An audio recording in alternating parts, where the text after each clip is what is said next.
Hello, everybody. Welcome to week 3 of more consistent content with me. And today, what I wanted to chat about, which is really present for me,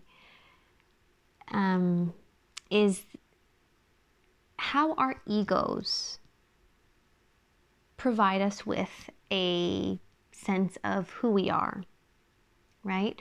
Our ego gives us a sense of purpose, sort of gives us an idea or an identity to sort of embody so we can feel a sense of self-worth, a sense of self-esteem, a sense of security. And what I wanted to touch upon today and share with you is how, one of those identities that I had been striving for in the last few years was that of a Reiki practitioner. And right now in my process, I'm kind of at a fork in the road where I've been presented with an opportunity to let go of my Reiki practice and continuing to follow a path that is not so marked with this label and this helping identity. I've always described my ideal, work setting as the helping field. I've always felt that I am somebody who has this deep-rooted desire to help others.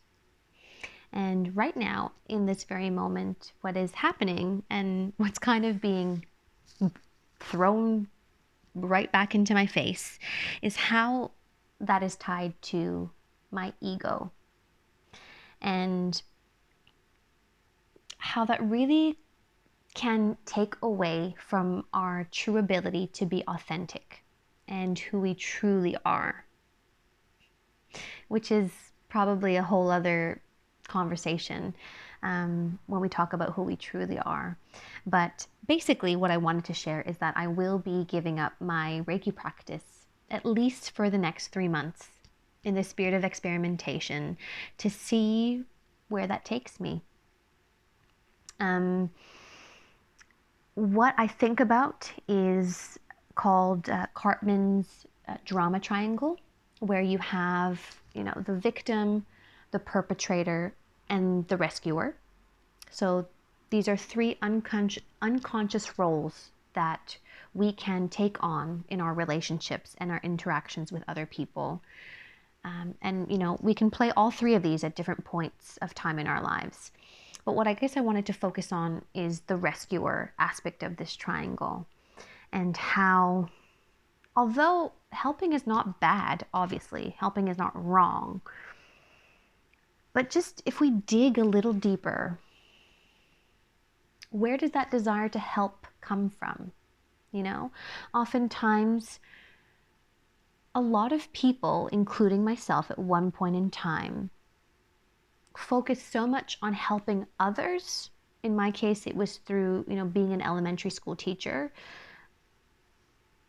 investing my energy elsewhere to guide and support others and not look at my own process and all the other stuff that I was kind of choosing to not really look at because I was distracting myself with helping other people. And I think I have come to a point in my personal development process where I can openly admit that was what I was basically doing, was trying so hard to give back to the community when I was not fully well on the inside.